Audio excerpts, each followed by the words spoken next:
everybody, it's TR. Today I have for you a review of this cute little Blackstar Debut 15.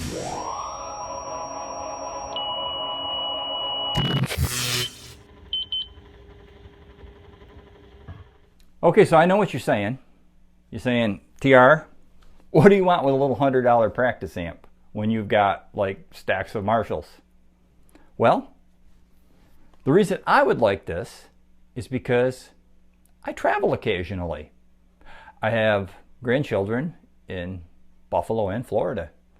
Buffalo being a 4 to 5 hour drive, depending on how heavy your foot is and how weak your bladder is. And Florida is a good 24 hours away. And I stop on the way to Florida.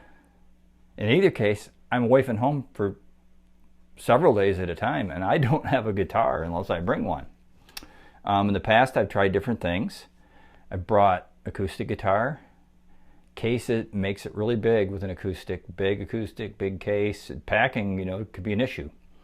Plus Florida with acoustic, the humidity and heat, not good.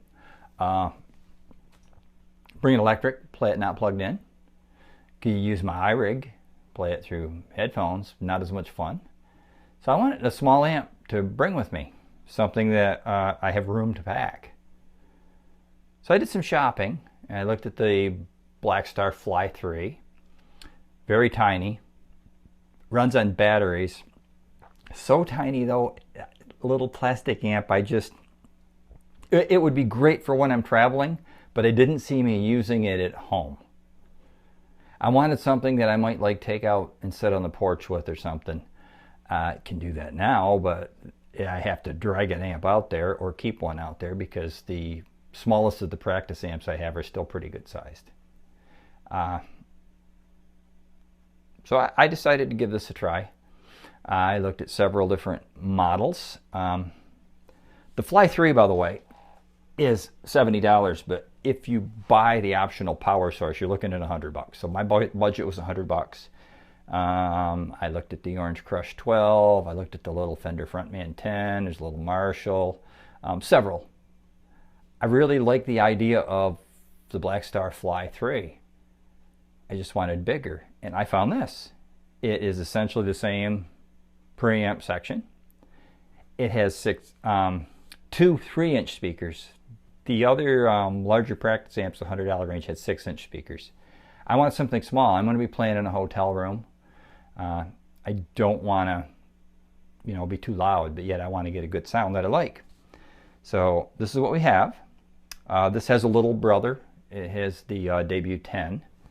Not quite as many features in the EQ section. So for starters, this has a gain. With the 10, you won't have a gain. You just have a volume. Distortion button, volume.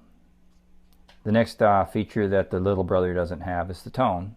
This has a tone, which is nice because shaping the tone can make it more pleasing to play, which is what I want. I wanted it to be so I could enjoy myself, not just get the gratification of noodling, but I also want to be able to enjoy playing.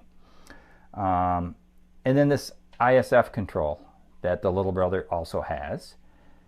All the way this way, it is supposed to sound like a Fender characteristic, and all the way this way, Marshall-y, which I'm thinking doing this is accentuating the mids. They both have a digital delay.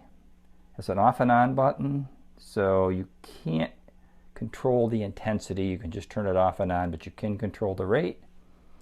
Would you like to hear how long it can go? I have it here, but it can go this long if you want.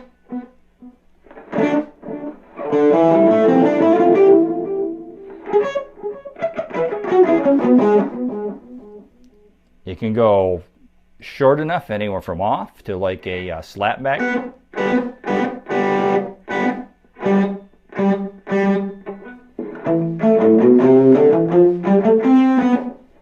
Reverby sounding.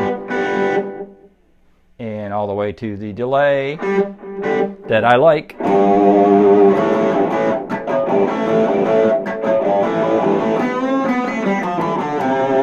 Which is right about there.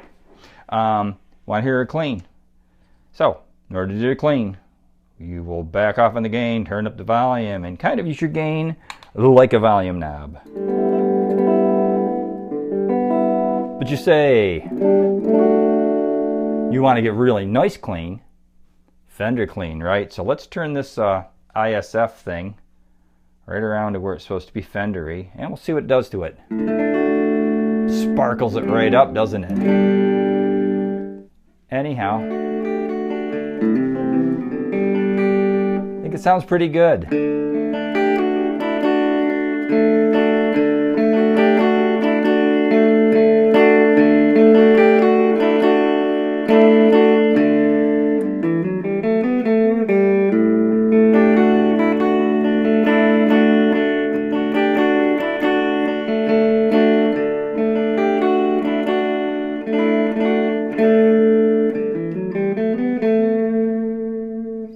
And if you want to hear clean with the Marshall sound, I can show you that.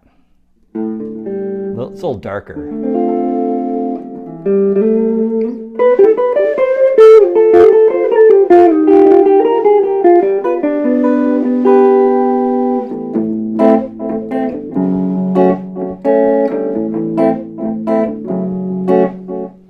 Anyhow, so that's that.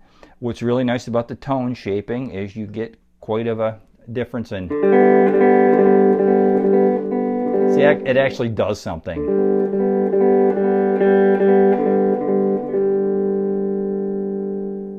Now, if you want, you can create lower distortion levels just using the gain and volume structure.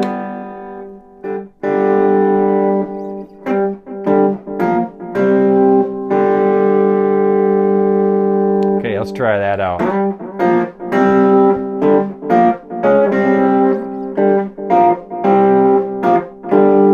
So that's with the distortion off, just using the gain. A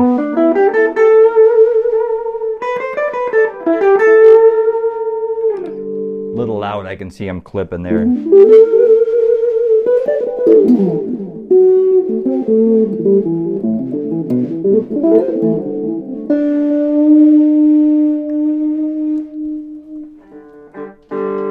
So, big variety of sounds I like.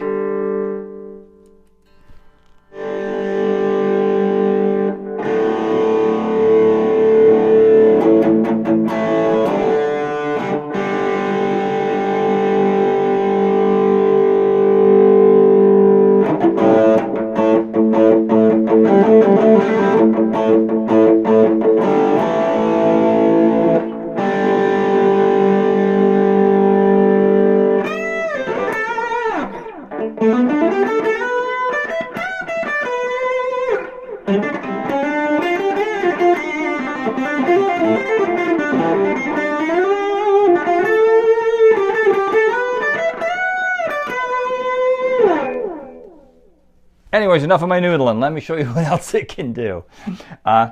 You have input and output. Output is a headphone jack, which is also an emulated out. And you can use that for direct recording.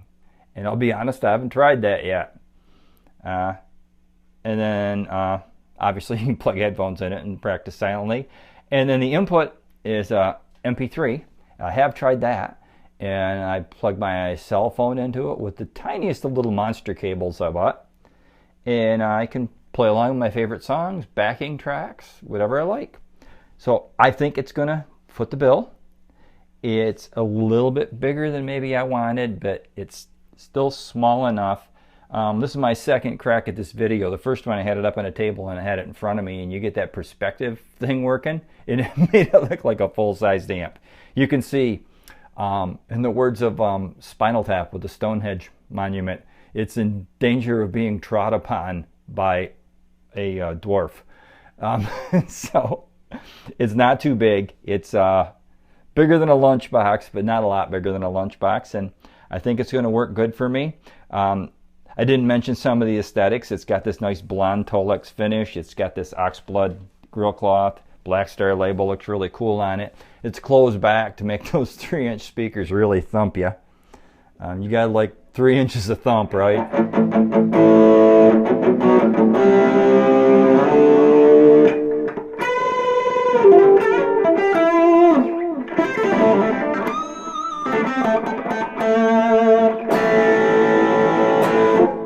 Anyways, that's the review. TRL.